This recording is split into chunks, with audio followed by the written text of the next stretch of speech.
नमस्कार। आप सभी का एक बार फिर से स्वागत है हमारे चैनल धार्मिक कथाएं में। आप सभी को नवरात्रि के 9वें दिन की हार्दिक शुभकामनाएं। आइए आज के दिन सुनते हैं माँ सिद्धिदात्री की व्रत कथा। नवरात्रि के अंतिम दिन माँ सिद्धिदात्री की पूजा की जाती है। माँ का यह स्वरूप मनुष्य को सभी प्रकार की सिद्धियां प्रदान करने वाला है। माता के इस रूप की तुलना हम एक ऐसी स्त्री से कर सकते हैं जिन्होंने अपने जीवन में हर अनुभव को भली भांति समझा हो, जैसे हमारी नानी, दादी या कोई अनुभवी महिला जो अपने ज्ञान के प्रकाश से जीवन के हर मोड़ पर हमारा मार्गदर्शन करती हैं। माँ सिद्धिदात्री का यह रूप भक्तों की हर इच्छा पूरी करता है, चाहे वह लौकिक हो या परलौकिक। भागवत पुराण में 9वीं तिथि का विशेष महत्व बताया गया है। इस दिन कन्या पूजन के साथ माँ की पूजा अर्चना की जाती है। मान्यता है कि माँ सिद्धिदात्री की पूजा से सिद्धियों की प्राप्ति होती है।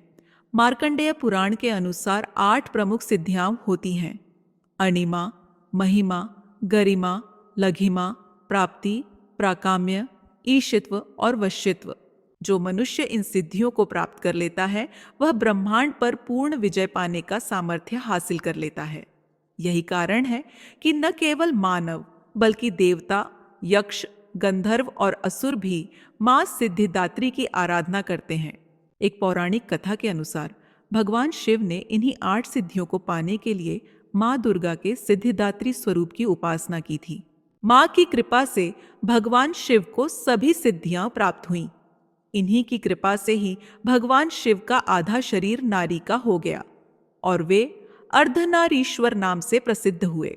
भगवान शिव का स्वरूप स्त्री और पुरुष दोनों के सिद्धांतों के मिलन का प्रतीक है।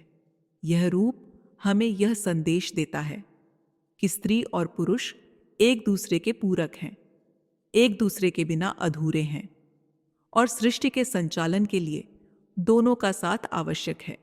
आइए अब हम जानते हैं माँ सिद्धिदात्री स्वरूप की भव्यता। माँ सिद्धिदात्री की 4 भुजाएं हैं। एक हाथ में चक्र, दूसरे में गदा, तीसरे हाथ में शंख और चौथे में कमल पुष्प सुशोभित रहता है।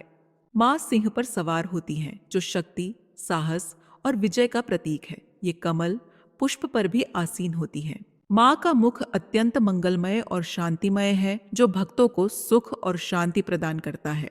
माँ का स्वरूप भक्तों के लिए सिद्धियां, सिद्धांत और समृद्धि प्रदान करने वाला है। उनकी दृष्टि मात्र से भय और अज्ञान का नाश हो जाता है। आइए अब हम जानते हैं माँ सिद्धिदात्री स्वरूप का धार्मिक महत्व। माँ सिद्धिदात्री को 9 प्रकार की सिद्धियों की अधिष्ठात्री माना गया है।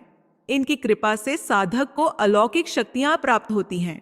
माँ की उपासना साधक को सिद्धियां ही नहीं बल्कि आत्मज्ञान और परम शांति का वरदान भी देती है। इनकी कृपा से मनुष्य अनंत दुख रूप संसार से निर्लिप्त रहकर सारे सुखों का भोग करता हुआ मोक्ष को प्राप्त कर सकता है।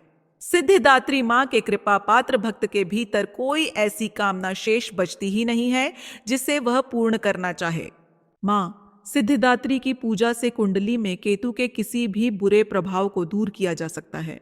इनकी साधना से भक्त को सफलता, समृद्धि और इच्छाओं की पूर्ति का आशीर्वाद मिलता है। माँ के चरणों का सानिध्य प्राप्त करने के लिए हमें निरंतर नियमनिष्ठ रहकर उनकी उपासना करनी चाहिए। माँ भगवती का स्मरण, ध्यान और पूजन हमें इस संसार की असारता का बोध कराते हैं। साथ ही वे हमें उस वास्तविक परम शांतिदायक अमृत पद की ओर ले जाते हैं। इनकी आराधना से साधक को समस्त सिद्धियों और नवनिधियों की प्राप्ति हो सकती है। आज के युग में इतना कठोर तप तो कोई नहीं कर सकता, लेकिन अपनी शक्ति अनुसार जप, तप और पूजा अर्चना करके भक्त माँ की कृपा का पात्र अवश्य बन सकता है। नवरात्रि के 9वें दिन की इस मंगलमय कथा को सुनने के लिए धन्यवाद। माँ सिद्धिदात्री का आशीर्वाद सदा आप और आपके परिवार पर बना रहे। बोलिए जय माता दी। ओम देवी सिद्धिदात्रिय नमः।